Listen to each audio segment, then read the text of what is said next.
You're listening to Parasearch Radio with paranormal news, views and reviews from across the UK and beyond.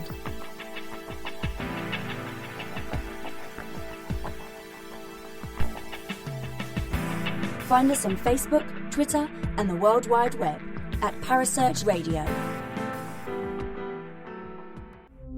The views and opinions expressed by presenters and guests are their own and do not necessarily reflect the official policy or position of Parasearch UK Radio or its affiliates and sponsors. Listener discretion is advised.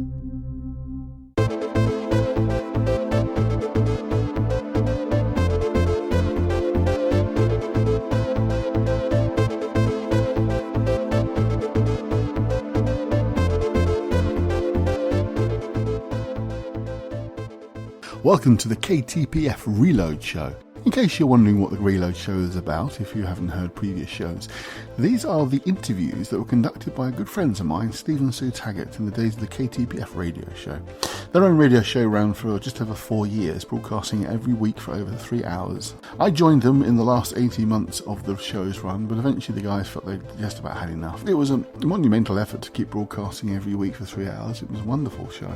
But unfortunately they're no longer involved, and the shows have just sort of sat in the archives, so I thought it would be nice to bring them back to life and bring you the interviews that the guys conducted over those 4 years. They include some of the most interesting people within the world of the paranormal and some not so well known but nevertheless still very interesting.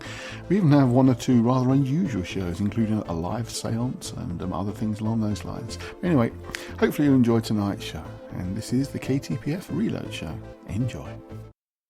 This program deals with themes of an adult nature and is intended for a mature audience. They've landed. You're in the right place. Online, on the web, and on air. All over the world.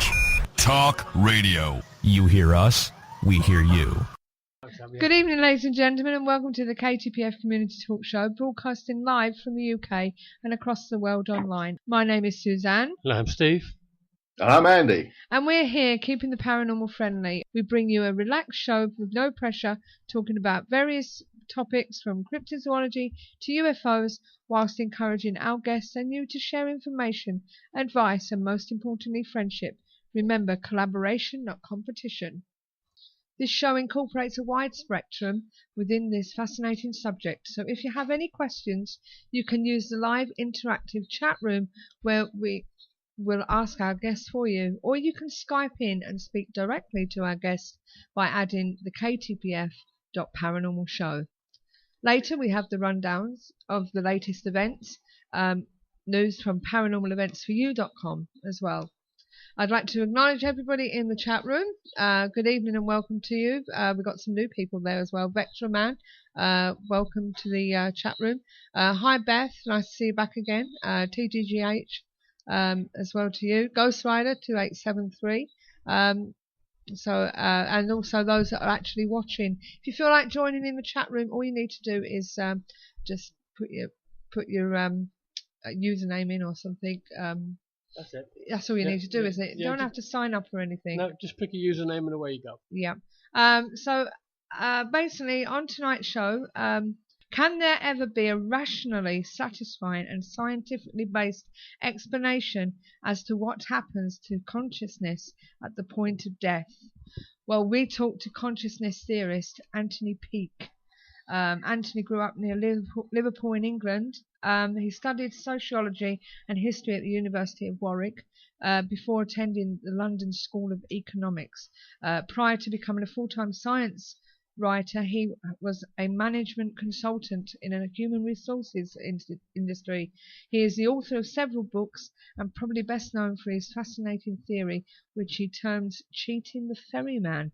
We're going to find out a bit more about that. What's he saying? Hello. Hello? Are we there? Hello. Hi, Anthony. Finally got you. Can you hear me okay? Or maybe not.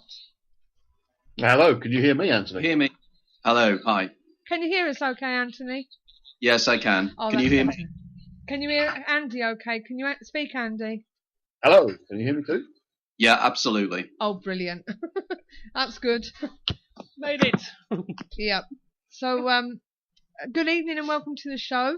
Bit of a technical hitch there. It always flusters me a bit, I must admit. How are you, Anthony? Are you still there? Bear with me. We've gone. Oh no. What happened? Don't know. Call dropped again. Hold on. I've lost the show as well. Bear with me. We'll try again, Anthony. I'm terribly sorry about these problems.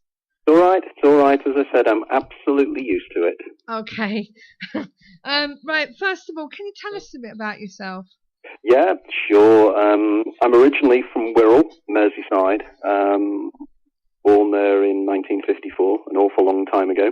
Mm-hmm. Educated locally on the Wirral Grammar School, then went to Warwick University, did dual degree in history and sociology, then did postgrad at London School of Economics, where I studied labour law and employee relations.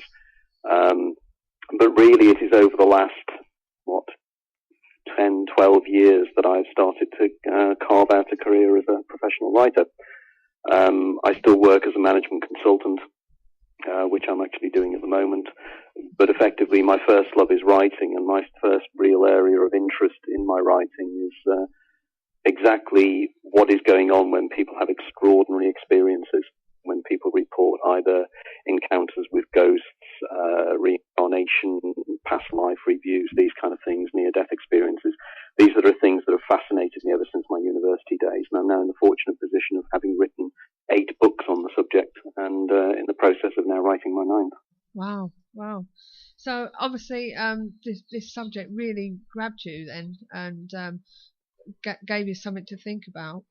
Oh, well, totally. I mean, one of the differences I think you'll find with myself and many other writers in the field is that I'm looking for explanations. What I don't do when you read my books is give you a series of extraordinary experiences and say, gee whiz, isn't this fascinating? What I do is I go, gee whiz, isn't it fascinating? Can we now explain it scientifically? Yeah. Now, for me, I approach it from a very, very standardly scientific approach, but I approach it from the fact that let's look at these experiences from the experiential viewpoint. In other words, people do experience precognitions, deja vu sensations and such like. Let's look at them from the point of view of science to see if we can explain them.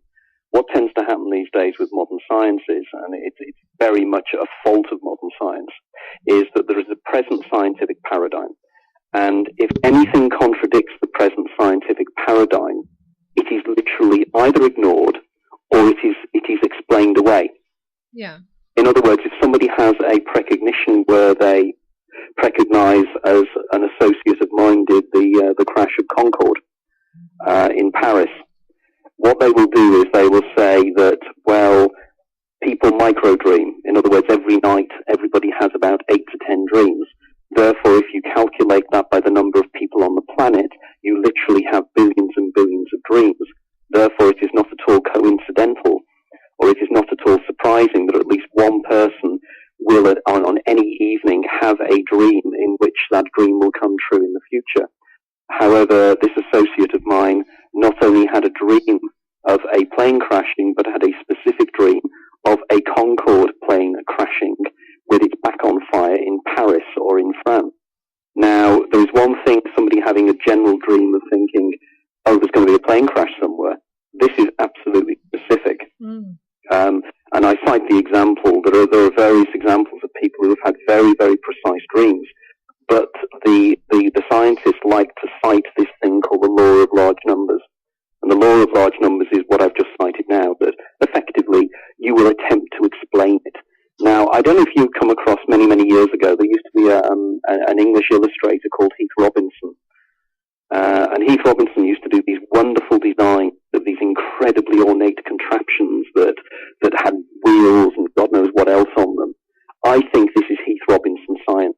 In other words, it's actually stretching things to the nth degree to explain something just because within your paradigm, because it doesn't fit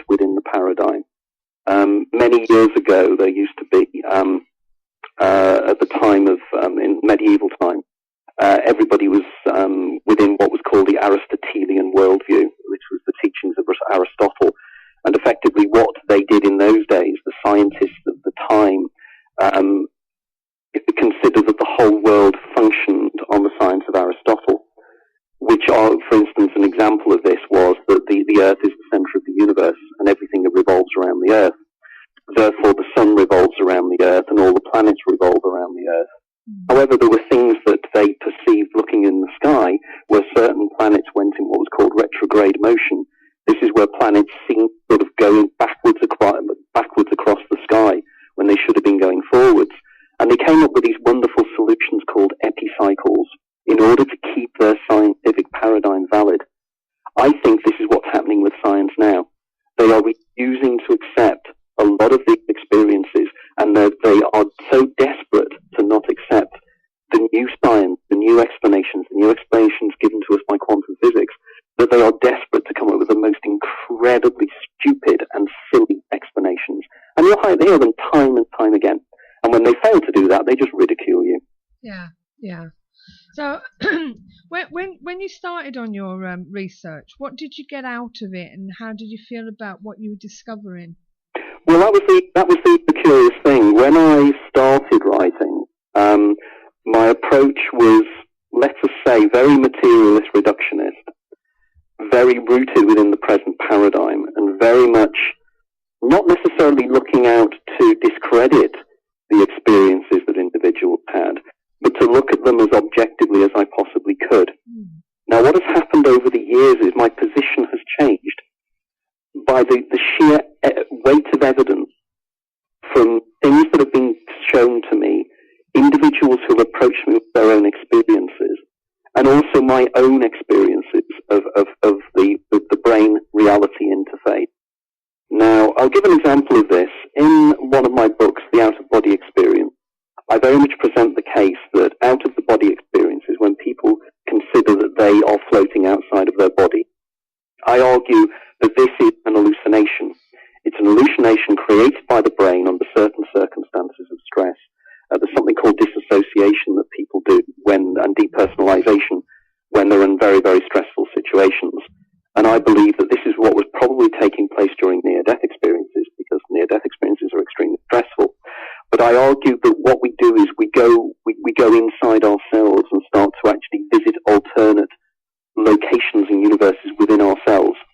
These are not hallucinations in the general accepted way of the term, but they are something that, we go somewhere else inside ourselves. But there's no evidence, as far as I was concerned at that time, that anybody ever was able in consensual reality, consensual space, the consensual space we share with everybody else, that they'd gone outside of their body. However, I was approached by a friend of mine who has now become a friend of mine called Graham Nichols, who turned around and he said, I can actually prove to you that I not only had an out-of-the-body experience that was witnessed, but I actually brought back information from the future in my out-of-the-body experience. I subsequently met up with Graham, and if you go onto my YouTube site, I actually interviewed Graham in London, and Graham told me that he had an experience where he had found himself in an out-of-body state, found himself standing at a street corner in Soho in 1999, and as he was standing at the street corner, he looked down the street and he saw an explosion taking place in the middle of the street, people walking out covered in blood. It was the bombing of the Admiral Duncan in Soho. Yeah. Now, effectively, when he came to, he turned around to the people he was around him. He turned around and he said, I have just had a precognitive out-of-the-body experience where I've seen a terrorist attack in London, in Soho, in a specific location that's going to take place soon. 5 days later, the Admiral Duncan bombing took place. Now, for me, that was irrefutable. There is no way. People had actually written down signed affidavits to say that they had witnessed Graham doing that before the event took place. That, to me, was impossible to explain. Yeah. So it clearly is people do have these experiences that are precognitive and out of the body. So, where does the precognitive work in all of this? Where does it come from? Precognition. Precognition for me is scientifically valid in the sense that if you start looking into particle physics and quantum physics, and by quantum physics I mean the real deal, I mean the real physics, I don't mean this kind of wishy-washy nonsense you get in a lot of New Age books. I'm talking about the real physics. If you start looking into this, you discover some very, very interesting things. For instance, the idea that subatomic particles themselves show evidence of precognition. For instance, there is a known phenomenon whereby light is given off by a particle. And effectively, the particle will stop giving off light when there isn't enough light, when there is not enough of it available in the environment around it. And effectively, it seems to know the future. Now, if time is not as it seems to be, in other words, if the future is already in existence, or the future is already within the program, and if we have time, I'll start to discuss that a little bit later, precognition is not at all weird. Precognition is literally similar to if you were playing a computer game, that you would know, or somewhere encoded within the DVD, within the data system, within the DVD, the future is already there. Yeah. In fact, quantum physics, a certain stream of quantum physics called the many worlds interpretation of quantum physics, which has recently been changed by Stephen Hawking. And Stephen Hawking has something called top-down hypothesis of quantum physics, whereby, and get this is Stephen Hawking, whereby the outcome of every event that we do, every decision we make, is already encoded in some kind of reality program. So in other words, if you choose to do one thing, that event effectively collapses from a statistical wave function into a real event.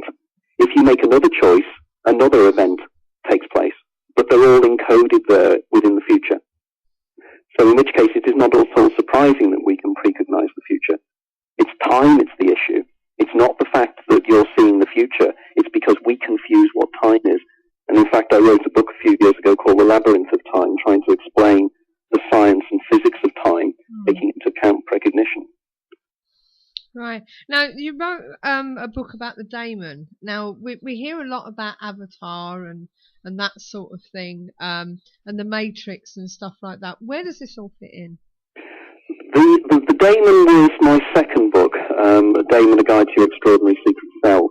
And it came out of something that intrigued me as part of my research for my first book, because effectively my first book is The Life After Death, The Extraordinary Science of What Happens When We Die, was an attempt to explain near-death experiences in a logical and rational way. In other words, to explain an afterlife that doesn't contradict modern scientific knowledge. Now, one of the things in it, and if we get the chance, we can discuss my cheating the ferryman hypothesis. Yeah. But effectively, one of the central concepts. Now, I need to probably explain what cheating the ferryman is. Cheating the ferryman basically suggests that at the final seconds of your life, you fall out of time. There is a group of neurochemicals that are released in the brain that actually slow down your concept of time. Most people out there will have probably had a similar experience where you've been in a car crash or you've been given bad news when time seems to slow down. Now, this is what's called a glutamate flood, and glutamate is the major neurotransmitter of the mammalian brain. And one of the things that we know glutamate does is slows down time. It slows down your subjective experience of time. Now, imagine if you're dying. Yeah. One of the things that people say when they have near-death experiences is that time slows down. It's one of it's called the Moody typology. Raymond Moody, the guy that first created the concept of the near-death experience back in 1969, had a series of typologies, and one of them was this idea of time slowing down. But one of the other things that when time slows down, that people also report is something called a panoramic life review. And this is the concept that my life flashed before my eyes. You hear it reported time and time again, particularly people who are in situations where they know they're going to die, when they can see a car crash up ahead, or they're a mountain climber that's fallen off a cliff, or they're drowning. This panoramic life review where somebody sees in a split second every single event in their life. It just goes in front of them like this kind of holographic recreation of their lives. I suggest in Cheating the Ferryman that in a real death experience rather than a near-death experience, your life doesn't flash before your eyes. You live it in a literal your life, in the final second of your life. And when you come to the end of that second life, the same thing happens again and again and again. It's like Groundhog Day, the movie. Now, what I suggest is that when you go and live the life the second time, there's something different. And the something different is the fact that there is a part of you that will remember the fact you've lived this life before. I call this part of you the daemon. The daemon is the part of you that has lived your life many, many times. And your life is like a computer game. You know, if you've played a game such as, in my generation, it was things like Tomb Raider. Yeah. Okay. In Tomb Raider, you have, on the screen, you have your on-screen avatar, your Lara Croft. The first time you play the game, Lara appears on the screen. And Lara, as far as Lara is concerned, she's just been reborn. She's come from nowhere. She's just a conscious, imagine Lara is conscious on the screen. She just suddenly appears in this cave. Doesn't have any history, doesn't have any past, but you're the game player. Okay, Lara runs down the corridor, and she goes down the corridor and gets eaten by a monster. The game player then starts the game again, and Lara is reborn again without any memories of the past game, but the game player does remember. So Lara runs down the corridor, and for some reason, Lara, within her viewpoint, from the viewpoint of the avatar, suddenly thinks something makes her run down in another direction to avoid the monster. She doesn't know why she's done it. She's just had this inkling or feeling. Now, this is what happens with the daemon. In your second rerun of your life, the daemon remembers, and it warns you. It will be a voice in your head. It will be an inkling. It will be a sensation. Now, the creature on the screen, the person that's embodied in the computer program, in the game of life, is the Eidolon. We are all Eidolon. You and I are all Eidolons. We are embodied within the game. But our daemon is the game player, the being that's part of us that's outside of the game. Now, the daemon and the Eidolon of terms are quite specific. I take them from a particular religious belief system called Gnosticism. And the Gnostics were a very schismatic religious belief group that were around, well, effectively around the 2nd or 3rd centuries AD. And continued as a belief system right out through the centuries. Gnosticism is still a belief system. The Cathari were a Gnostic belief system. And these guys very much argue that there are two of us. In your head, there are two people. There's your daemon and your Eidolon. So many of your listeners will equate the daemon with being your spirit guide, your guardian angel, you name it. But throughout history, these events have taken place. Socrates had a daemon, and he talked about it.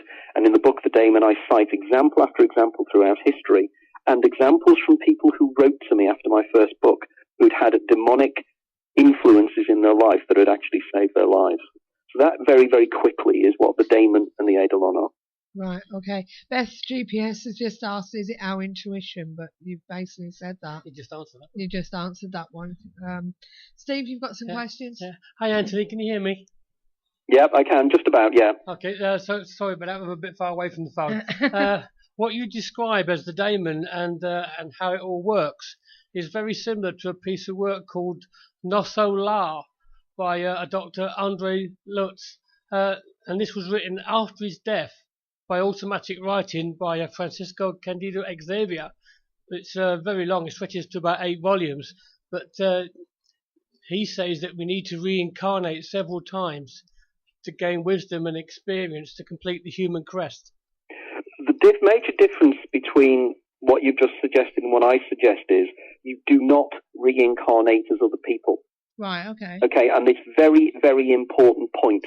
And the reason I make this point is, and I will explain this, is reincarnation, as it is normally understood, is pointless. The reason being, if I am reincarnated as somebody else, with all my memories wiped clean, and I don't remember who I was in my previous life, and I'm reborn as somebody else in a different culture, in a different environment, in a different timescale, how am I learning anything? Yeah. Not. In other words, I don't remember. We learn from our mistakes. Now, the thing is, with the Daemon Eidolon model, you are reborn as yourself.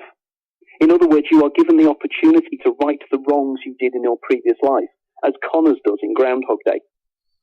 In other words, it is reincarnation, but in a totally different way. There is no known scientific way in which a consciousness can re-embody itself in another consciousness miles away or at a different time, unless consciousness, there's a field of consciousness outside that we're all part of. Now, in my latest book that I've co-written with Professor Irvin Laszlo, this is one of the viewpoints we take. But I argue that when you have a reincarnation or a life memory of a previous life, that wasn't you. You're tuning into the field. You're tuning into the 0 point field, the information field. And in which case, it's like tuning into a radio program. You go through all the wavelengths, the frequencies, and you'll tune into something. Yeah. But that wasn't you. You are you, and you are reborn as you. Does that make sense? Yeah. Beth is asking what or who made both? Who does the programming? And it sounds a bit like Kabbalah. The Kabbalah, to an extent, it is Kabbalah, Yeah. in the sense that in my book, The Infinite Minefield, which came out 2 years ago, I discuss in great detail Kabbalah and the model within Kabbalah. Who did the programming? In Kabbalah, it would be considered the Orion Sof. Okay? But effectively, I argue, or I don't argue, a lot of other people argue this, is that the program has been programmed by humanity in the future. Okay? Yeah. It's crazy and sounds mad, but it's not, if you start to think about it rationally. If human beings do not destroy themselves in nuclear war or pointless religious strife or anything else, and we survive, there's going to be one or two things that are going to happen. Computing is going to increase in the same way as it does now. It's called Moore's Law. And Moore's Law, in general terms, is every 2 years, the ability we have to compute, the computing capacity we have doubles. It's recently moved to about 3 years. But if you extrapolate that to about 200 or 300 years in the future, it is perfectly reasonable to conclude that our distant ancestors will have sufficient computing ability to recreate history and recreate in a program the history of humanity. Within that history of humanity, there will be people who could be sentient, in which case we then have something very interesting. Now, again, this is not my idea. This was put forward originally by a book called The Physics of Immortality by a guy called Frank Tipler, who was one of the I think it was Frank Tipler, I may be corrected on that, I think it was Tipler, but one of the world's leading theoretical particle physicists. So again, this is not the guy down the pub, it's not the New Age guru, it's not the guy channeling rubbish from the planet Tharg. This is the real deal, this is real science. Yeah. Okay? Now, there's been recent work done by people like Juan Maldacana and various other individuals who are actually showing that the reality we live within is holographic. Not only is it holographic, but it's actually created as a huge, huge hologram. Now, again, people out there will be saying, oh, utter nonsense, it makes no sense. Well, it does actually. Stephen Hawking has been working on this. There's something called Hawking radiation. Yeah. And Hawking radiation is radiation that's given off by a black hole. Now, I don't have time to go into detail about this, but an awful lot of individuals,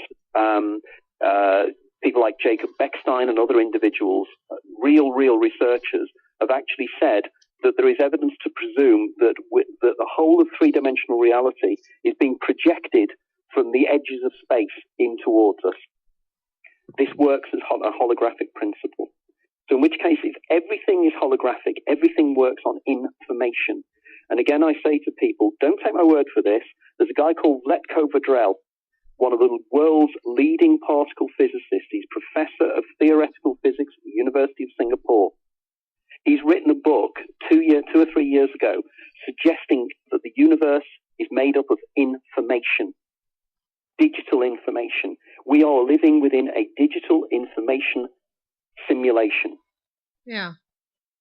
Okay. Bit like the Matrix. Bit like the Matrix. It's exactly like the Matrix. I mean, one of the arguments that philosophers have used for years is something called the concept of the zeitgeist.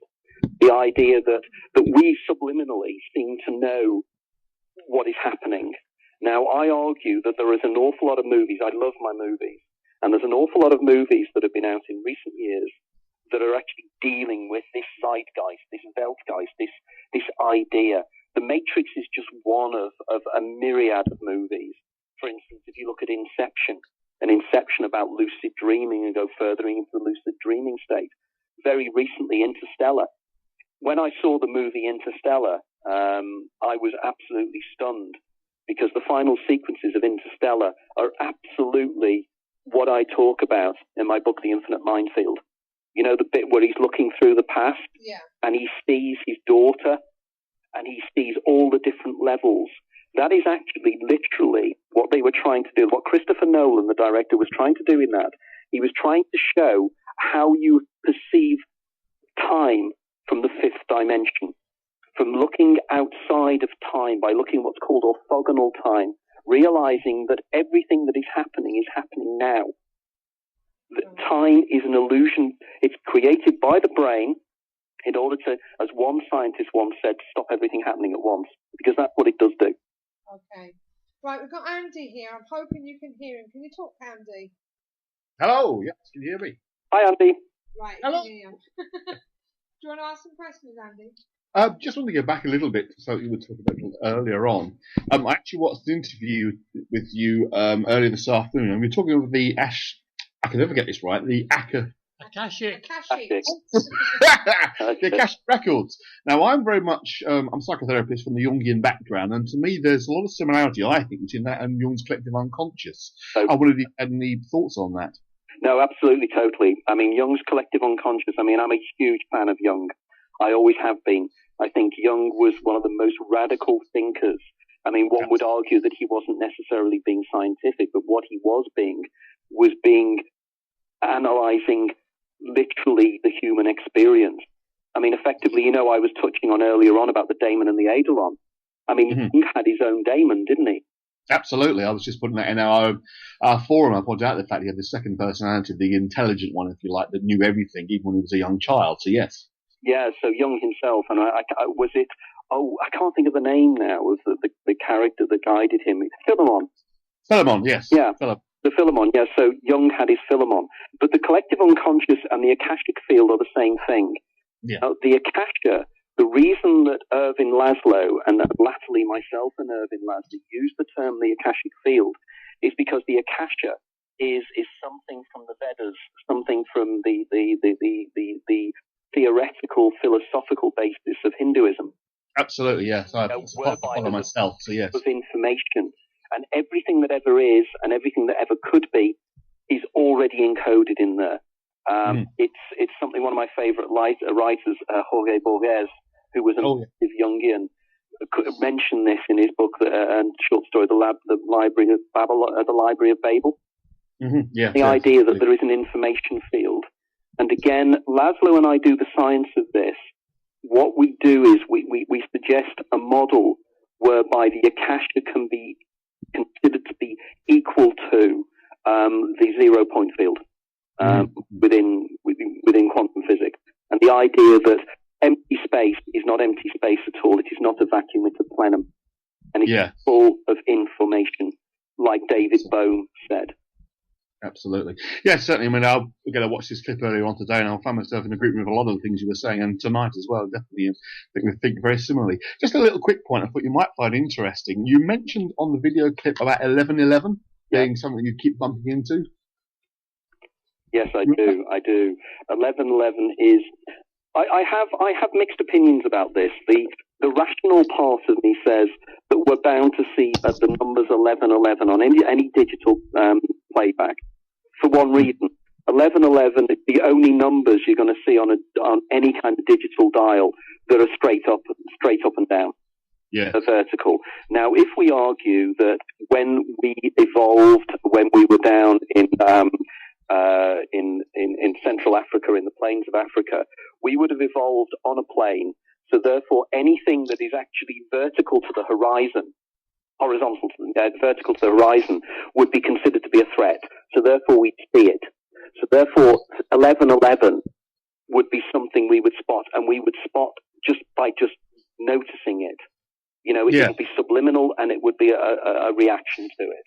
However, my wife pointed out something to me about this, and my wife is extremely rational.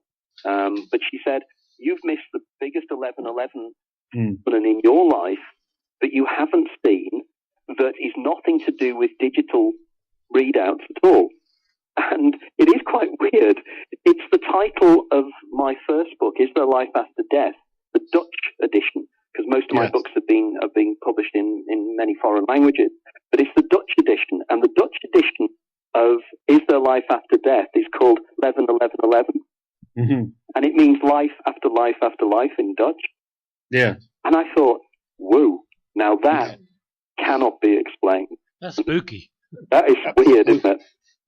I also have my own little experience of 1111. I used to be, back in many, many years ago when I was at school, in a band, and I used to be the singer, and I wrote the lyrics for a song called 1111 AM, and it was something that myself and my friend in the band, it was something about that time. We used to look at our watches and find it was 1111, and so we wrote a song about it. So another little coincidence there. It'd be interesting to know what the lyrics were of that as well, as to whether there was any kind of subliminal Jungian synchronistic messages within that, because of course Jung himself, as you know, was fascinated by synchronicity. And absolutely, as am I, actually, very much. Right, so. You'll know about the work he did with Wolfgang Pauli. Mm-hmm, absolutely. For this, and again, for the listeners out there who are not aware, Wolfgang Pauli, and I mean, I'm accused of name dropping, by the way. I would argue I'm not name dropping, I'm citing my sources. There's a subtle but important difference. And remember, guys, this isn't scripted. If people think I'm just madly reading from notes here, I'm not. But Wolfgang Pauli was fascinated by synchronicity, and Wolfgang Pauli was Pauli's exclusion principle, which is one of the leading things to do with particle physics from the 1930s. So this guy was a serious physicist, he was a serious mathematician, but even as a serious mathematician, he was intrigued by synchronicities, not coincidences, but significant synchronicities. Did you get that, Andy? Oh, yeah, absolutely, yes. It was the synchronous event whereby the two things appear to occur that are simultaneous or closely linked, but there's no causal link between them. The classic story was Jung talking to one of his clients, where she was talking about having dreamt of an Egyptian beetle, and one then banged into the window of Jung's house at the same time she was talking about it. Absolutely no reason why the two events should occur at the same time, but yet there clearly was some kind of strange linkage going on, or synchronicity as we call it. So yeah. Yeah, it was the scarab beetle, and the way the scarab beetle actually was cracked, it was outside the window trying to get in. That's it, exactly, yeah. He sort of tapped onto hit the glass and sort of sat on the window and was rather surprised to see it sitting there when she was just talking about having dreamt of it. Now, I would argue that synchronicities, I call them synchrondipities, by the way, are things that, as many people say, they're a kind of almost the universe, or almost, if we argue the classic Copenhagen interpretation of particle physics, that a statistical wave is collapsed into a point particle by the act of observation, by sentient minds. Effectively, it means that we create our own reality by observing it. We bring it into existence from a statistical probability. Now, if that is the case, it is not at all surprising that coincidences take place. In fact, I'm surprised that synchronicities don't occur more, because they do, and the more you notice them, the more odd they become. Now, others would argue, and again, the dismissers of all this will turn around and say, it's attention bias, it's confirmation bias. These are wonderful terms that scientists use to discredit these things. We're getting back to the epicycle. And these epicycles these days are things like attention bias or confirmation bias. You're looking for the coincidences, so you'll find them. But the thing is, I find with coincidences, is that you're not looking for them. That's what's wonderful about them. You suddenly go, woo! And then you see the coincidence. And then sometimes you actually see the joke. Yeah. Jung used to go about this, didn't he? The cosmic joker. Yes, very so. It's basically almost like having a laugh with you sometimes. I mean, I can give a few examples myself with my own work as a therapist. There are occasions when I get up in the morning and think something's going to go wrong today, and then someone doesn't turn up, or there's an issue, and you just feel it. Something's going on. You think, is it just a coincidence, or is there something bigger to it that I'm actually picking up upon? So yeah. Okay. Yeah. Absolutely. Right. Okay. I believe you had another question you could say about Damon. Yes. I was listening to one of your interviews, and you were telling us about the Damon and going through like deja vu, and I was wondering if you believe that we are all energy, and there could be many versions of ourselves at different universes or time frames. Could it be that me here and me there are just communicating with ourselves, Yes. And that's why we get deja vu and precognition. Yes, I think there's probably two things. I've yet to really come to a conclusion on this, and it's one of the areas of research I'm following up on, is this idea of multiple personalities, multiple universes, multiple versions of ourselves, and are the deja vu sensations brought about by the daemon, effectively? Does the daemon stimulate a deja vu? Or is a deja vu simply the fact, and going back, remember, to my cheating the ferryman hypothesis, if we've all lived this life before, then it isn't at all surprising that on occasions our eidolon, our embodied within the game entity, our avatar within the game, will sometimes suddenly recognize something and will go, woo, I've done this before, and then can precognize what is going to happen next from the memories. Now, I don't know if you're aware, but I've actually written recently a biography of the American science fiction writer Philip K. Dick. And in this I discuss, because Philip K. Dick for me was the embodiment of an awful lot of my hypotheses, or as my critics would say, my speculations, in terms of this, because Philip K. Dick showed evidence of future precognitions, but also showed evidence that he actually was able to feed back to his earlier self the plot lines of his short stories and his novels, which I found absolutely uncanny. In other words, he was, in some kind of subliminal way and in some kind of hypnagogic state, was able to give his younger self messages about plot lines. There's two or three examples of this which we don't have time to go into at the moment, but Philip K. Dick himself acknowledged this and found it very, very curious that events that happened in his life in the late 1970s, early 1970s, he then found written in books that he'd written in the early 1960s, even to the names and the circumstances.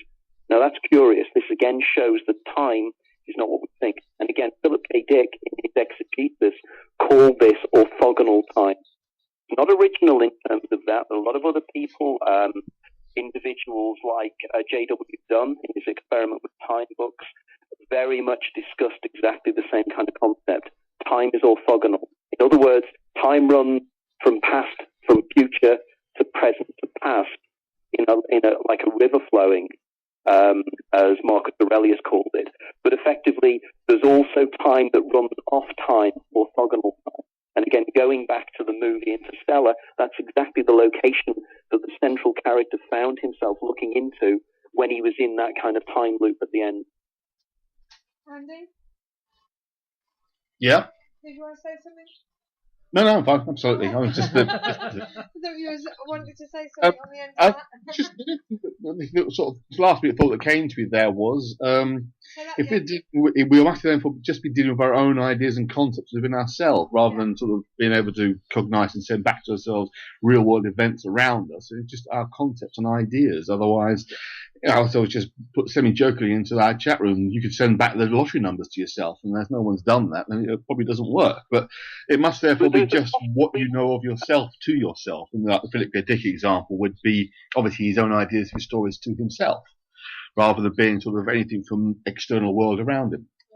Yeah. That's an interesting point, that, as to why we don't backfeed information that could make you rich or wealthy or something like that, like lottery winners. There have been examples of people who have dreamed lottery winners. It has happened. There is the famous case of the guy that actually predicted a whole series of horse races that were going to win, and he had a series of dreams whereby the dreams came true, and he actually put bets on things. But look at this another way. If your daemon knows the outcome of a lot of the decisions you've made, because it has lived many of your lives before, because it is possible that your daemon has already experienced a lot of potential streams that you could follow in your life. I'm reminded here, if anybody's seen the movie Butterfly Effect. Yes. In Butterfly Effect, the central character goes back in time to change, and remember, and this is interesting, something I haven't pointed on here. I'm fascinated by temporal lobe epilepsy. Okay? Yeah. And temporal lobe epilepsy and the associated prodromes with that. Now, one of the things that people who have temporal lobe epilepsy, they claim they can talk to their daemon, they claim they can talk to other people. But in that movie, the guy inherits from his father an illness. That illness is clearly temporal lobe epilepsy. He has a seizure, and he goes back to a point in his past where he tries to change what he did. And he sees the outcome of that decision as a daemon. The outcome of the decision sometimes isn't very good. So what might seem at the time to be a good decision to make spins off into things that could be very, very negative and very, very bad. Mm-hmm. Now, again, The Time Traveler's Wife is another example of this, the novel and the movie. Again, perceives this. We also have something similar in the TV series Fast Forward that was on a few years ago. Again, the idea of alternate realities, alternate futures with different outcomes to different events. Now, it could be that if your daemon knows, has already tried this for you to win the lottery, and it ends terribly. You can see so far ahead. I'm sorry? Steve was just saying about the film The Knowing, where you can see so far ahead. Oh, I haven't seen that. Is this the one where somebody has very, very short-term precognition? So explain what it's about. Yeah, it's a Nicolas Cage movie. Oh, yeah. Yeah, and initially they think it's only 2 minutes, but you can see a lot way ahead, and he can. In the movie, he kind of splits himself up into lots of different people to check different areas through seeing ahead of himself. Well, we know this theme has been used as well recently in the latest Tom Cruise movie, and I can't think of the title of it. But all these movies are actually, interestingly enough, as an aside, are very much based upon one particular novel written by a Russian philosopher called Peter Ouspensky, called The Life of Ivan Osokin. And Ouspensky was fascinated by the idea that, like myself, that we live off the same life over and over again. And again, Ouspensky's ideas are quite intriguing, because again, he does the science of this. Ouspensky, unlike myself, because he didn't have the ability, because of circumstances he lived within, to know about computing and how the many worlds interpretation would be presented in 1957 by Hugh Everett III. He didn't know about this. So when he was writing, he believed that we lived the same life over and over again. And it's again a play on, of course, the philosophers out there will say this is Friedrich Nietzsche. And of course it is, because Nietzsche had the same in his book, The Gay Science, turned around and said that we live the same life over and over and over again. It's called the eternal recurrence, the eternal return. It has been something that has been known within philosophy and something that's been known within certain religious groups for centuries, millennia. So there's nothing new I'm writing about here. No. You know, I'm very aware of the historical background, the philosophical background to these concepts. But what I'm doing is I'm adapting them and incorporating into them the knowledge that we have now of particle physics, the zero-point field, the Akashic field, the top-down hypothesis of particle physics, the idea of universal simulation. It's only now that we can pull the pieces together and pull the dots together. Yeah, yeah. Now, when it comes to the daemon, how can we guarantee our stay safe will kick in?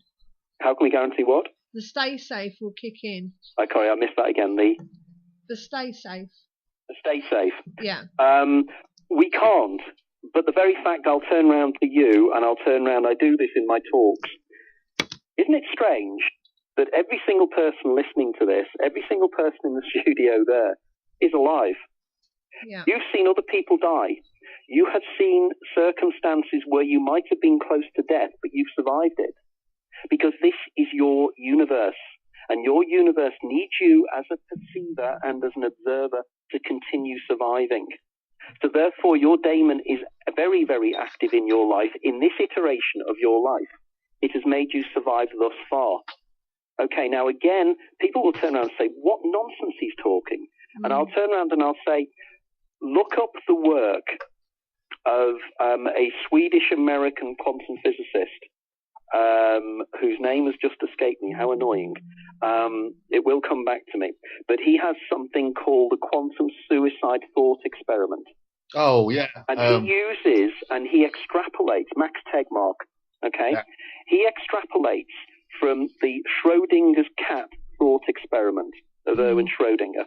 He takes Schrödinger's cat and extrapolates that to a personal point of view that proves that we are all immortal within our own worldview. Again, this is a top quantum physicist. This is not the New Age nutter down the pub. This is the real deal. And again, if anybody's interested in this, just look it up on Google, Quantum Suicide Experiment, Max Tegmark. Now again, you can prove that this is your universe. You are collapsing the wave function of your universe. This is why you are still here. And indeed, this is why you're listening to me speaking now. Because this is profoundly important, that we are all communicating as entities within our own, what we know as the phaneron, which is something called Peirce, an American philosopher, called your own worldview. And we are interfacing with each other as waves on an ocean. And effectively, we are all here to teach each other the ideas and thoughts and everything else that we have. So again, your daemon is very, very effective. Now, again, in my book, The Daemon, A Guide to Your Extraordinary Secret Self, I cite many, many examples of people who had written to me after my first book from around the world who were saying that, wow, it happened to me. I've had examples of people whose lives have been saved in the most extraordinary circumstances. Local to you, for instance, one guy wrote to me, and he was living in South Wirral, and he was driving along the Chester High Road, and he went along the side road off the Chester High Road, and as he was driving along the road, his arm turned his vehicle into the ditch for no reason whatsoever, as a lorry came thundering down the middle of the road in front of him. Now, the cynics and the skeptics can preach till the cows come home. That guy knows that something saved his life. He is absolutely convinced, and he knows empirically from experience that something saved his life. And he's just one of many examples. Right. Now, we've got a question in the chat room from TTGH. Going back to the dreams, he says, what happens to the billions of dreams that don't come true?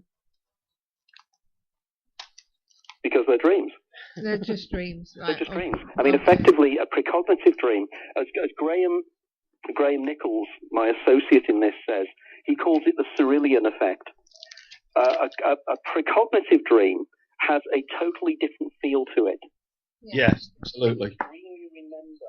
The other dreams you don't remember, but there's something very tangible, very physically real. He calls it the Cyrillian effect because when he has out-of-the-body experiences that are precognitive, there's a tinge to the air around him, which is a kind of a blue tinge, and he knows from that this is likely to be precognitive.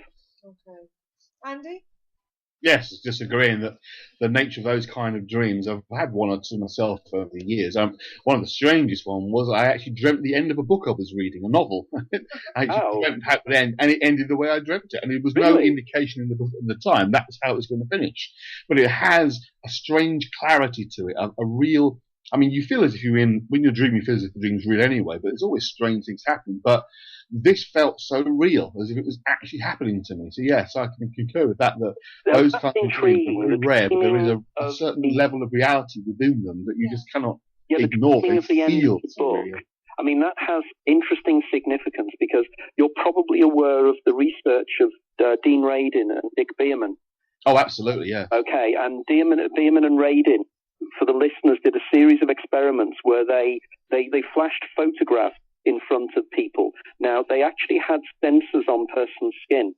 Now, effectively, if you're stressed or worried, the electrolysis of the skin, the skin reacts. And they found that people would react a split second before a photo. They would see pictures of kittens and snowfields and things, and then there'd be something awful. And people would anticipate their skin would react to this. But there's more to this because there's been a series of experiments done in recent years by a guy called Dylan Haynes, who is a researcher in Germany. And Dylan Haynes has been working on anticipation, the fact that the brain actually anticipates and does things before we've even made a decision to do so. Yeah, again, absolutely. People may remember the Horizon TV program a few years ago featured the work of Dylan Haynes. And you actually had a professor of mathematics, Marcus de Satoy, on the program. And de Satoy was actually shown experiments that shows that we lag behind reality by up to 6 seconds. And at the end of the program, and I put this up on my Facebook site a few weeks ago, at the end of the program, de Satoy is sitting outside the experimental theatre, and he said, I cannot even accept what I've just seen, but I know it is true because I've experienced it. Now, this means effectively that we can monitor the immediate future, and we do so, like the seeing of the book. Seeing the ending of the book. That's a classic example. And people have these things happening all the time. It's just people don't talk about it. Steve, you had a question. Yeah, I've got a question and I've got a coincidence for you. Okay. I was listening to one of your interviews and you spoke a little bit about it there, about the cat. The what? The Schrodinger's cat. Schrodinger's cat, yeah. Yeah, and you probably don't see it, but we watch a program called Bones on TV. And I'd never heard of Schrodinger's cat, and all of a sudden it's mentioned on the TV program. Now, of course, the cynics of us, the skeptics around us, would turn around and say, well, that's confirmation bias or attention bias. In other words,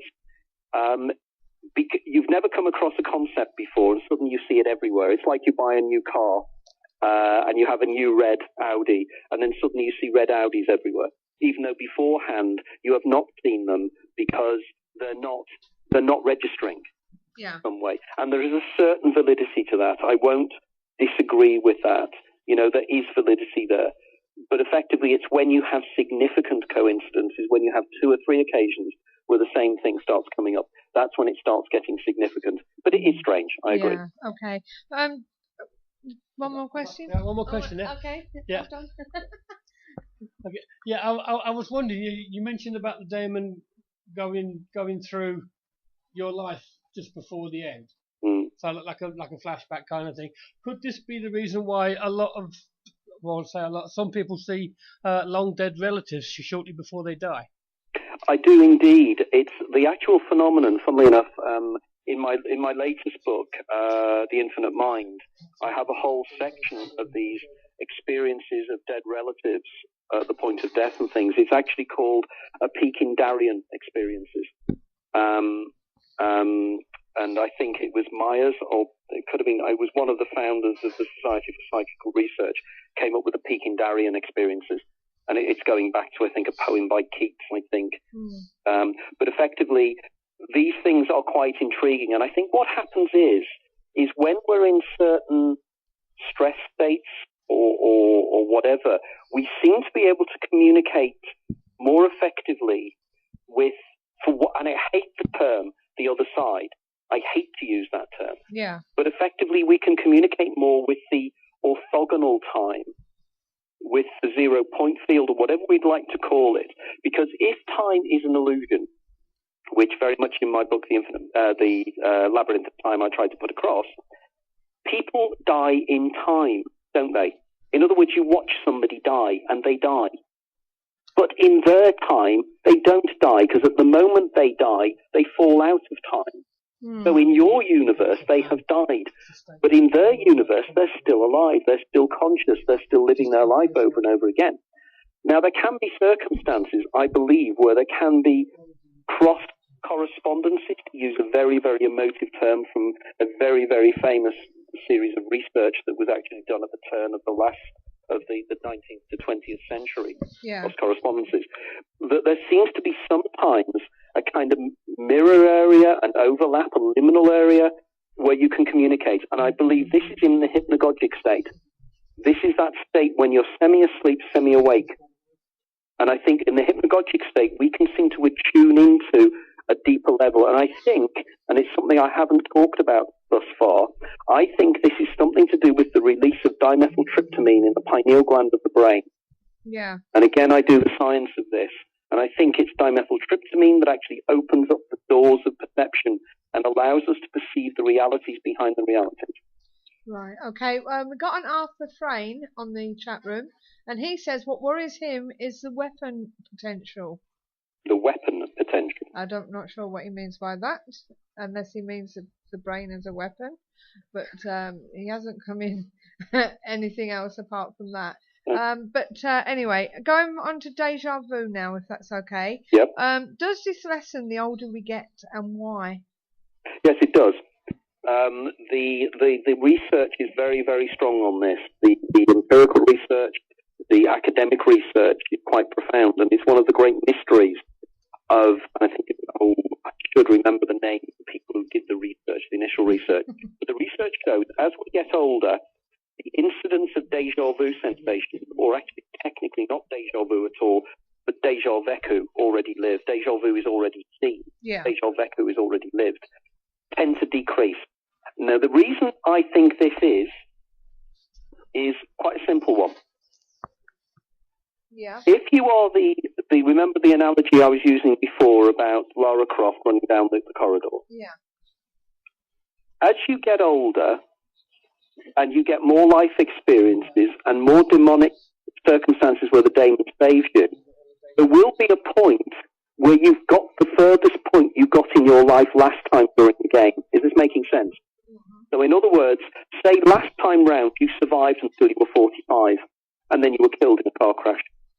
If your daemon saved you in that car crash by making you not go out that night to go into the car crash, it means that both you and your daemon are in part of the game that neither of you have experienced before. And if neither of you have experienced it before, you won't remember it.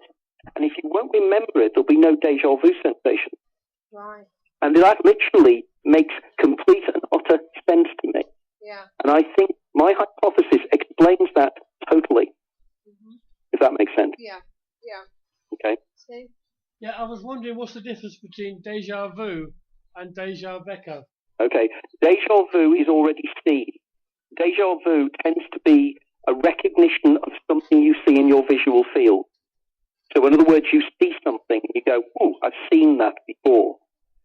Whereas deja vu is more that overall sensation that I have lived this before.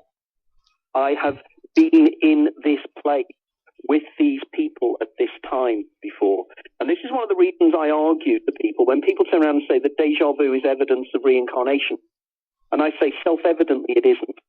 And the reason I say it is, say you're in, I cite an example, Nathaniel Hawthorne was in an old English house called Stanton Harcourt, and he had this amazing sensation that he'd been in that place, that house before, and he thought that this was proof that in a previous life he'd been a person that lived in that house. My counter argument is that Nathaniel Hawthorne was standing in that room, remembering that room as it looked then, because Stanton Harcourt in medieval times would have looked completely different. He was remembering the room as he was seeing it in 1870 or whatever, and he was standing there as him in his clothes with people around him wearing the clothes of that time. Yeah. So to me, to say that it's evidence of reincarnation is nonsense. It's evidence of the fact that you, as you, have been there before, subtly but importantly different. And again, a vindication of the cheating the ferryman hypothesis. Okay. Andy, anything else you want to add? No, actually, I'm quite happy with what I'm hearing, to be honest with you. I don't have any... The thing on deja vu, I'd just like to add something. Yeah, go on. That one of the major explanations of deja vu is called the Efron hypothesis, which was put forward by a guy called Robert Efron in 1961.